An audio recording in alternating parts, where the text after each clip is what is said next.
Hey guys, it's Olivie Blake, and this is me not writing. So today's my birthday, which means a few things. One, my Once Upon a Hand Touch collection is now available. It's a bunch of Jane Austen inspired one-shots, basically. They're essentially creature fix, but with, Austen Regency romance. Yeah, it's the usual brand, I would say. The usual. So yeah, that's available if you'd like to read it on AO3. Tomorrow, if you were not aware that I do a monthly newsletter, it's not very exciting because mostly I just inform you of things you already know if you watch this. Sorry, there's like nail polish in my keyboard because of course there is. That goes out on the 1st of every month, which means that I have things to do tomorrow. And also I update my website with, the new spell post, things I'm listening to, things I'm reading, things I'm planning to read, stuff like that. So it's just sort of an additional place where I chatter if for whatever reason you're into that. So for my birthday, Mr. Blake got me an incredible cake. It is delicious. It's chocolate with whipped cream frosting, which is my favorite. Also got me what he told me was going to be an extremely useless gift. He literally said this is a very useless gift. He's starting to get it, that this is what I love. Like, basically the best gift you can give me is something that I would not have thought of on my own. If I don't need it, even better. But what he gave me was a baby tarot deck, which is literally, so it has babies on it. Like initially I thought it was just like, oh, there's babies, but it's actually to do a tarot reading for your baby, which is like kind of hilarious, but also fun. He sat through a full 10-card reading, which was basically me being like, what's the baby's personality? So according to the baby tarot cards, the baby is introverted, very driven by like self-realization. In terms of its like future and goals, I pulled the Sun card, so very like passion, creativity, and joy, which is great. That's like exactly what you would want for like a child, right? Very like influenced by some sort of creative passion, which was, cute. Who knows if it means anything at all.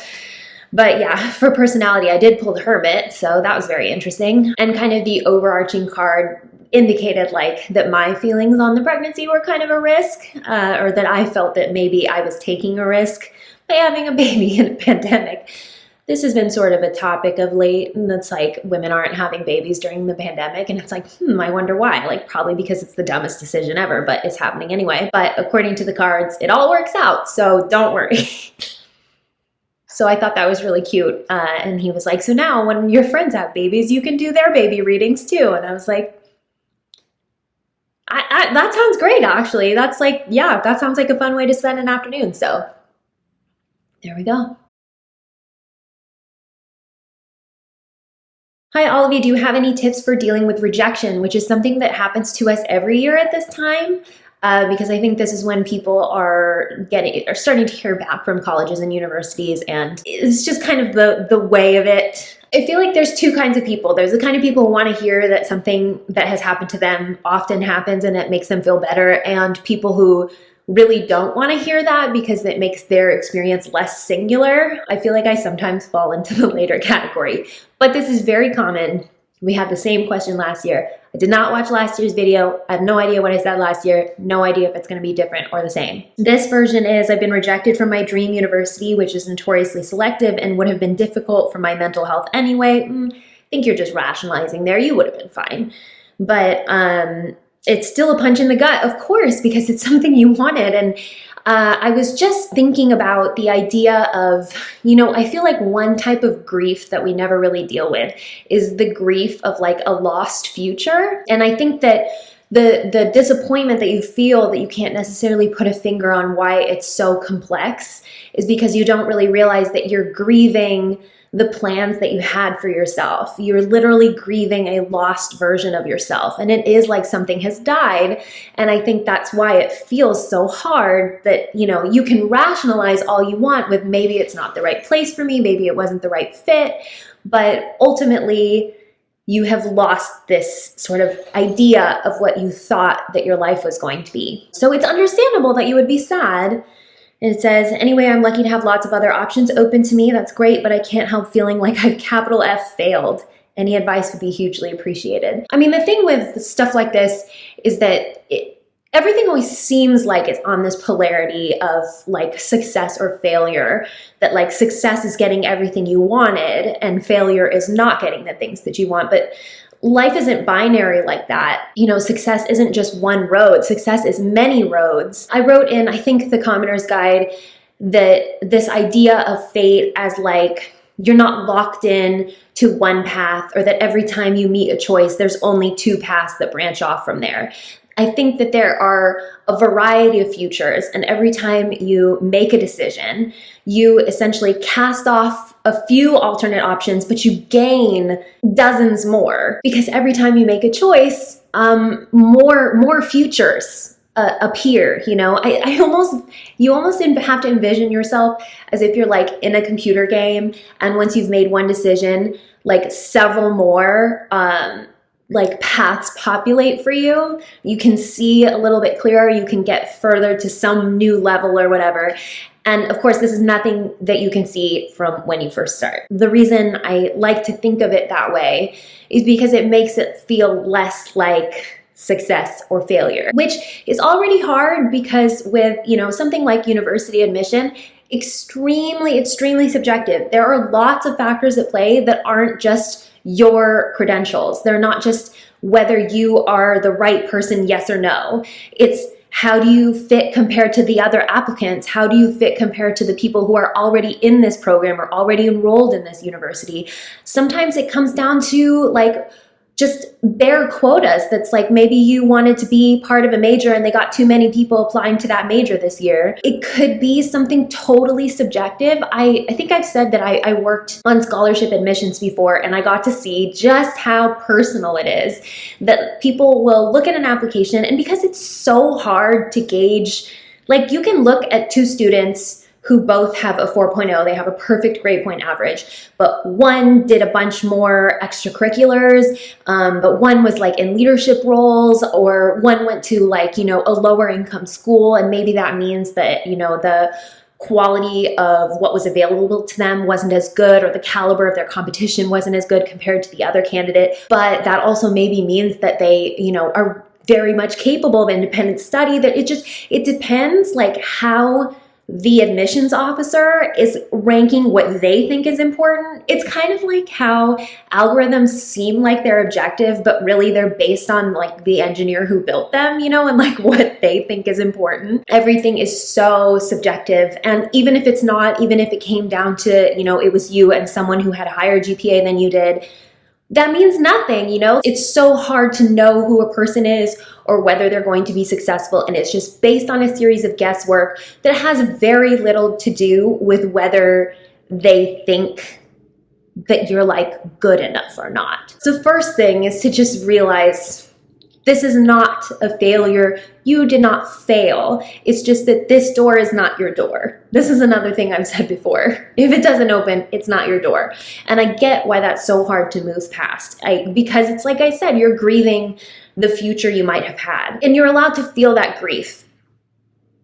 One of the things we talked about with, you know, that kind of blended into our friendship breakup discussion is that nothing heals grief except for time. So you're allowed to give yourself that time. You're allowed to feel bad for a little bit that you didn't get the future that you wanted, which I totally understand. I have definitely wanted to go to schools or wanted to be in programs or get jobs before that I wasn't a fit for according to them. And who knows if they were right or not? We'll never know. But I went somewhere else and did something completely different instead that I could not have even dreamed. So I think that when you're ready to stop feeling sad or to feel like you've lost something, you can refocus yourself on the idea that something you hadn't considered before is now open to you. It's now available for you, and something that you had no idea could come your way is now going to be possible. And that could be a number of things. The university I went to, it wasn't my dream school by any means. It wasn't my dream program, but as soon as I went to interview for the scholarship, I was like, oh, I see myself here. I would not have thought that before. I really never thought of myself as like an LA kind of person. So the fact that I keep coming here in my life is like very confusing to me. I wanted to go to New York just like everybody.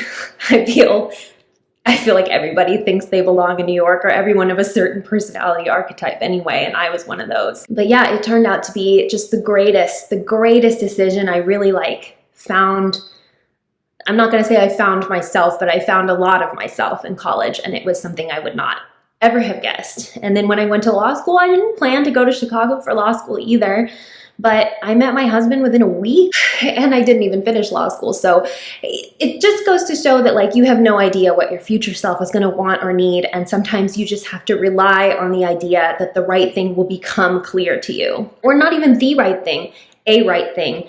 An ability to select a variety of futures that are now yours. It's really kind of exciting when you're ready to be excited.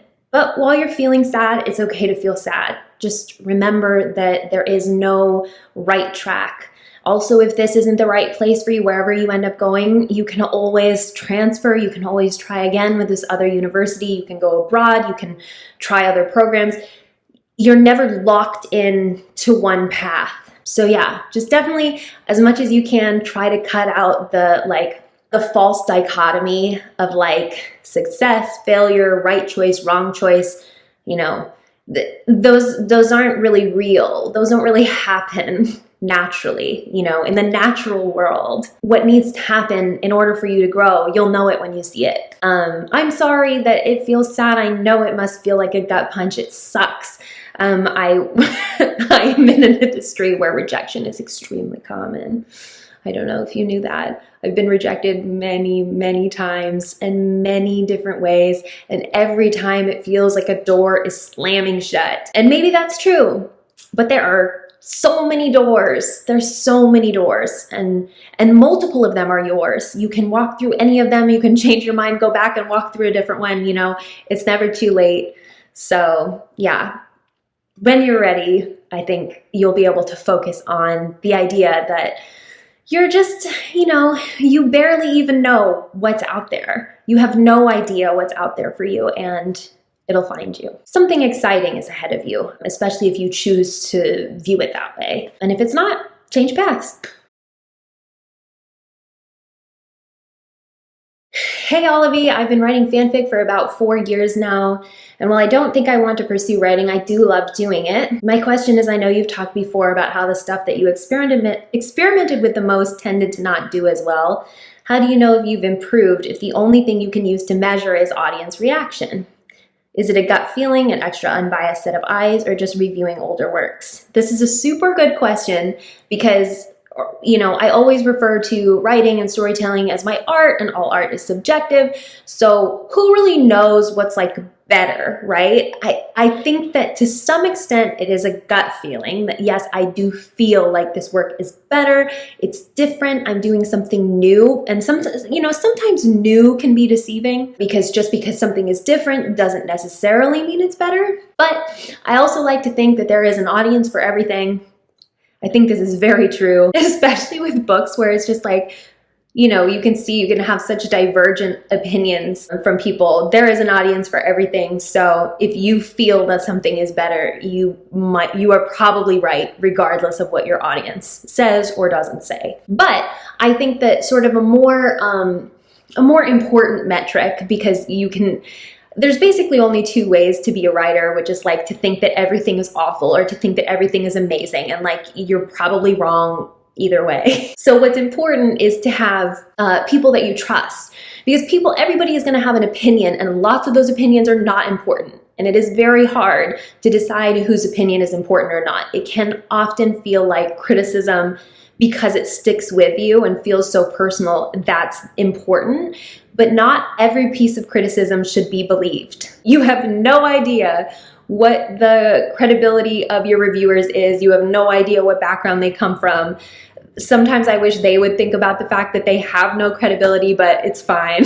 Everybody's entitled to their opinion or whatever. The point is, you want to have people you trust. So critique partners, alpha beta readers, as they're called in fanfic. If you want to rewatch that episode of Little Kimura is Not Drawing, I think she had a great take on how you know your art is getting better. You know, there's a difference between creation and art, and something that you're creating because it's content and something that you're creating because it's art, and how do you know? She had a great take on this, which was that you kind of want to, at some point, you disregard the people who are just kind of like filling you up with compliments and you know there's not really any substance to it. And then you also want to cut away the bottom, people who are being mean just to be mean, or just because they think something should be a rule when really it's just an opinion. And it's really that middle that you got to focus on, the people who are saying something that maybe you haven't heard before about your work, or they're expressing something that feels thoughtful to you,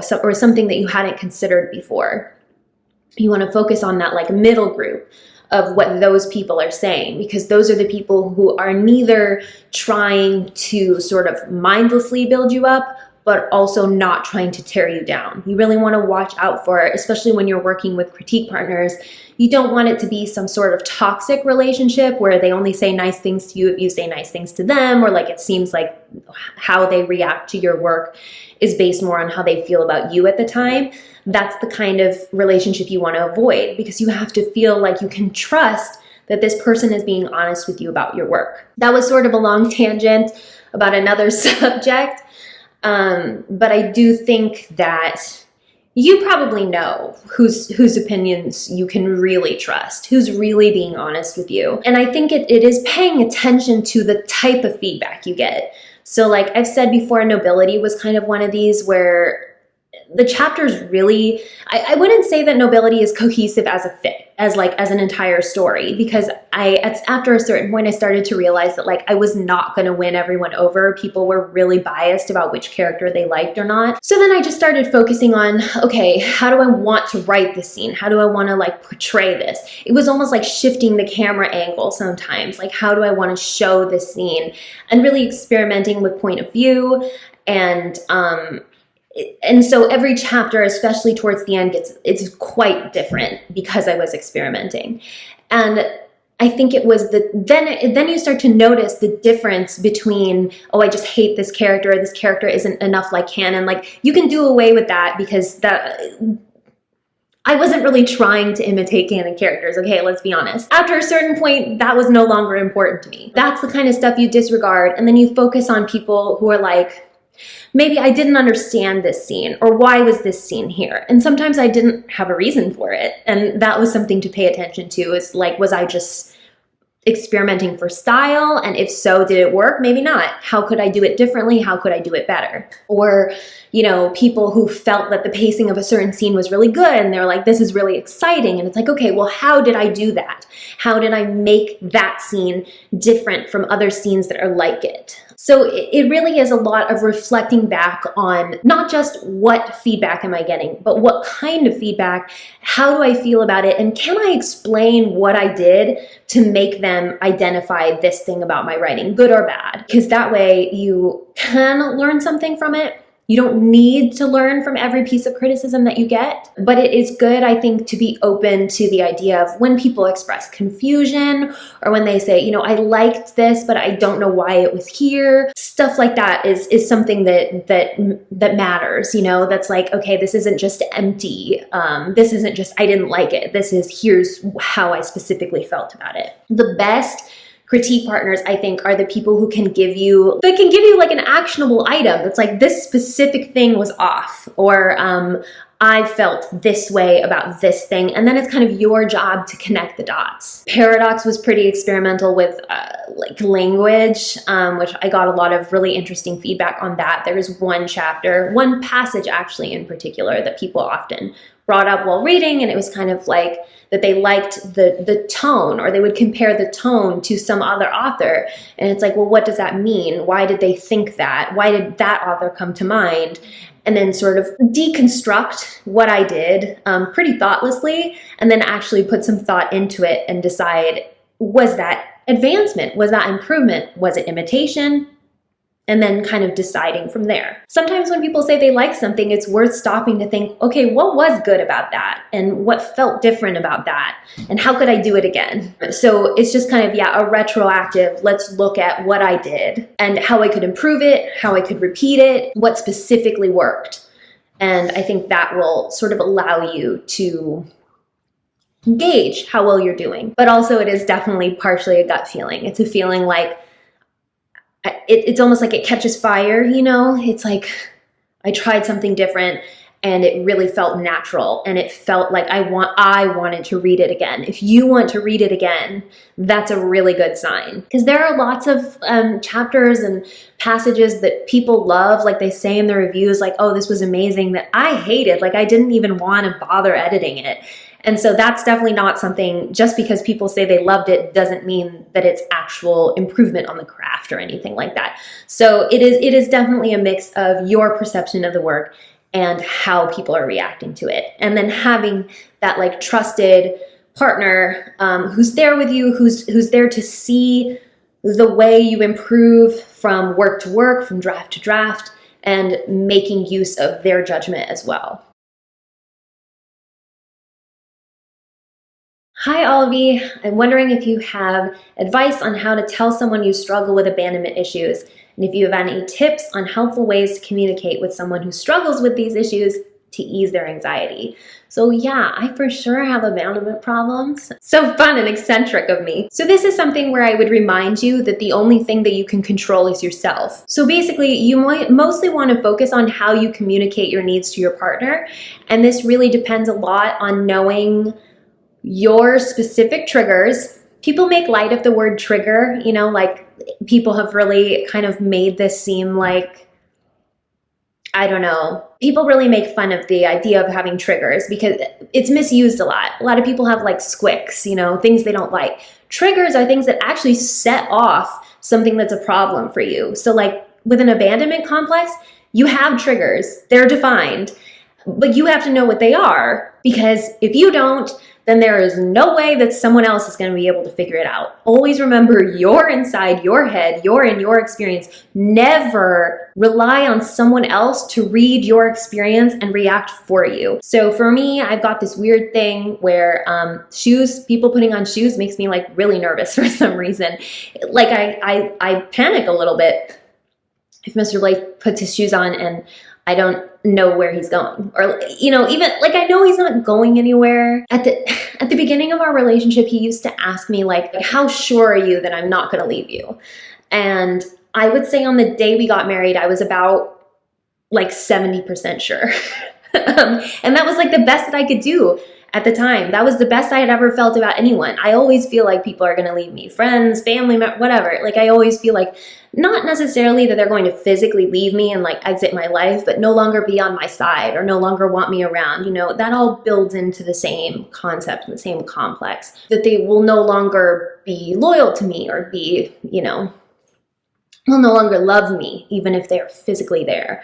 So yeah, on the day we got married, I would say it was about 70%, and now it's at like a good 95%. And it's kind of crazy to think that it took many, many years to arrive there. But I think it's also about becoming comfortable yourself with the idea that's like, I don't have to be 100% sure that they're never going to leave, because that's like a really hard thing to ask for and a hard thing to rely on. And I think instead you just want to feel like you're with someone. You want to basically get to the point where you feel like you're with someone who cares, that you're a little bit nervous. It can sometimes feel like you're hard to love, but you're not. You're not. It just everyone's got their little thing, right? And your little things, you have to figure out what they are. So for me, I had to specifically tell Mr. Blake that when he puts his shoes on, like out of nowhere, it makes me a little bit nervous. I don't know why that is. I don't know what started that, you know, and there might be like several little things like that, but knowing that is important, because now when he puts his shoes on unexpectedly, he tells me I'm going to the mailbox, and I'm like, okay, good. Sometimes it's a little bit silly, but you know, it is what it is. It's just something that he does because he is proving to me that he's taken into consideration something I told him about myself, something that was very personal and very vulnerable, and he sees it, and he doesn't have to agree with it. He doesn't have to think it's not ridiculous. I mean, I think in his head, he's like, how could you possibly think I would ever go anywhere? In his experience, you know, and it's probably like you, when you feel like, oh, I would never leave my friend, my significant other, or whatever, and you just can't believe the same of them. I think sometimes you just have to accept that that's the way your experience is, and that maybe you don't have to aim for perfect certainty, but you do have to be able to do as much as you can for yourself, which is recognizing the triggers that you have when things set off that abandonment complex, and more importantly, what you need in order to sort of cope, to reassure yourself. So with the shoe example, that's pretty small, but it's also very specific, which is that, you know, what I need is to hear where he's going, you know, or what he's doing or why he's putting his shoes on. And then I remind myself, he's coming back. It seems so stupid to sort of tell it that way, but, you know, abandonment complexes are hard and they are a little bit stupid. And that's just the way that it is sometimes. So I think, you know, whether it's a friend or a significant other or whatever, you need to identify the behaviors that make you nervous. The next time you feel afraid that someone's going to leave you, make a note, like seriously make a literal note of what is happening in the moment and why you feel that way. This is part of how like journaling can be really helpful, is to, part of what you want to do is not be taken by surprise by your own insecurities. You kind of want to know when they're being triggered so that you can figure out how to cope with them and also how to explain to other people what you're going through. Because you can ask for help. You should ask for help. You know, there's only so much you can do for yourself, and once you've hit that sort of ceiling of what you can do to reassure yourself, it is not wrong to ask someone to help you. It requires a great deal of trust, which is sort of the antithesis of, you know, being afraid someone is going to leave you. It doesn't help if you think like, oh, well, if I tell them, then they'll definitely leave.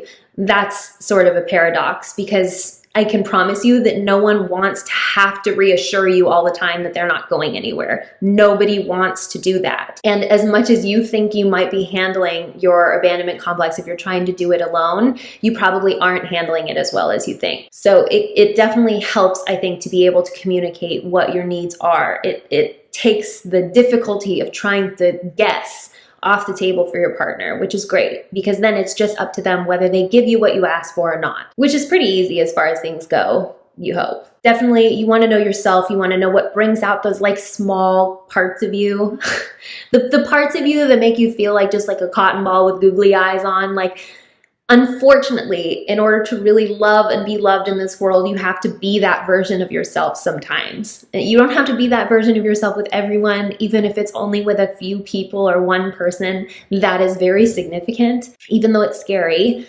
Knowing what makes you sort of shrink down into that child version of yourself. Also, if you have an abandonment complex, you might want to do what some people call inner child work, which is just sort of like being softer with yourself and kind of looking at your past and seeing where it comes from and what the results of that have been. But sometimes that is like a lot more helpful with like a spiritual guide or like a life coach or a therapist or something like that. But one thing you can do for yourself is start to take note of those times when you feel scared, those times when you feel inexplicably sad. There's actually probably a reason, and if you thought about it, if you sort of sat with your thoughts and wrote down what was happening, it would eventually come to you why you feel that way, and you can learn from that. Then as far as how you communicate it, I don't really think that there's a right or wrong way to do that, so long as, you know, you're aware that you're asking. You're asking for someone to see you as you are. And that's terrifying, but it's also very important. For someone who really loves you, someone you can really trust, they're not going to hold that against you. So yeah, we might talk about that a little bit more next week, because we're going to talk about sort of healing the self. So yeah, but for now, since this has gone on long enough, this has been me, Olivie Blake, not writing, and I'll see you next week.